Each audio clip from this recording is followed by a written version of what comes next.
বুঝলি, একটু ভালোবাসা। এখানে মুক্তি, যেখানে বিয়ে করলাম, জীবনে জীবনটাই নষ্ট করে ফেললাম।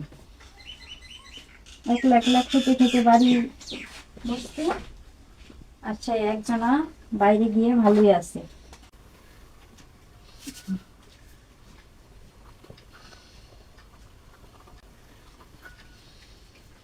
মধু, তোমার আসার কথা তো অনেক আগে, এখন আসছো কেন?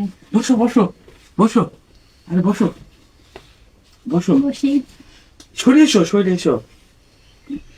কি অবস্থা তারপর তোমার? হ্যাঁ, আমার ভালো। তোমার তো কখন ফোন দিয়েছি, এখন আসছো কেন?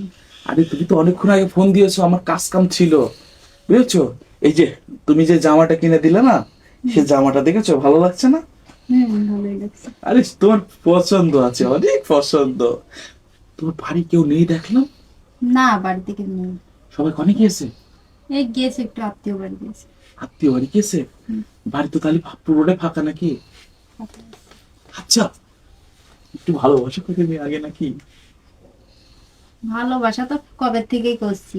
ভালোবাসতে বাসতে তো তোমার। আচ্ছা আসো, কথা কম না বুঝলি, একটু ভালোবাসা। কে এলো ভালোবাসা? আজকে এরকম করলে কেন? ভালো তো কবে থেকেই বাড়ছি, তুমি তো খালি বলছো তোমার বিয়ে করবো বিয়ে করবো, তো বিয়ে টিয়েও করছো না, খালি তো ভালোবাসাই করে যাচ্ছ। আরে বাবা, তোমার স্বামী আজকে দীর্ঘদিন যাবত প্রবাস জীবনে সে বিদেশে কাটাচ্ছে। এখন তোমার মতন মেয়ে সব ছেলেদের সাথে প্রেম করে, রিলেশন করে। তোমাদের মতন মেয়ে তো স্বামীর কষ্ট দুর্দশা বোঝে না। তোমাদের স্বামীরা যে কত কষ্ট করে বিদেশে মানে জীবন যাপন করে, এত টাকা পয়সা কষ্ট করে কামাই করে তোমাদেরকে পাঠায়, আর তোমরা কি করো?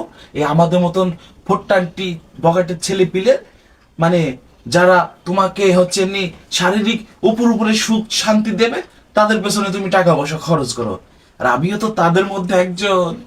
তোমাকে তো আমি বিয়ে করতে পারবো না। কেন তুমি আমাকে বিয়ে করতে পারবে না? তুমি যখন যা চাও তাই দিই তোমাকে। তুমি এখন এই কথা বললেই তো আমি শুনবো না। দেখো, আমি একটা ইয়াং ছেলে, আমি তো তোমাকে তোমার মতো একটা বিবাহিত মেয়ে বিয়ে করলে আমার সংসার মানবে না।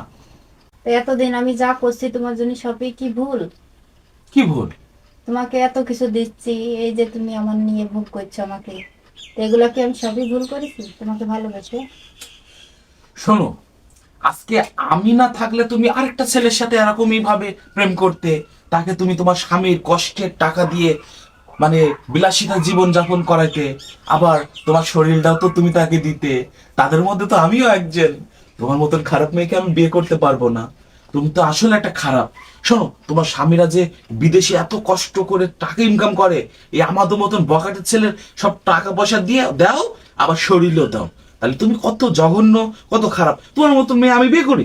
হ্যাঁ, আজকের থেকে তুমি আর কোনো ফোন টোন দিবা না আমাকে। কি ভুল করলাম আমি জীবনে? যাকে ভালোবাসলাম সে আমাকে ধোঁকা দিল। হ্যাঁ, আমার স্বামীই তো ভালো, আমার স্বামী এত কষ্ট করে আমার জন্য খাটে, আমি তার কথা না ভেবে আমি আরেকজনের পিছনে ঘুরলাম। সে তো আমার নাই, আমি তো এটি বুঝিনি। আমার স্বামী আমার সব। তো আমি যে ভুল করেছি, আল্লাহর কাছে বললে আল্লাহ যেন আমার মাফ করে দেয়। আর যে সকল সকল মেয়েদের স্বামী প্রবাসে থাকে, সে সকল মেয়েদের উদ্দেশ্যে আমি বলছি, এমন কোনো ছেলের ধোঁকায় পড়বেন না, যাতে তারা সব কিছু ভোগ করে পরে আপনাকে ছেড়ে চলে যাবে।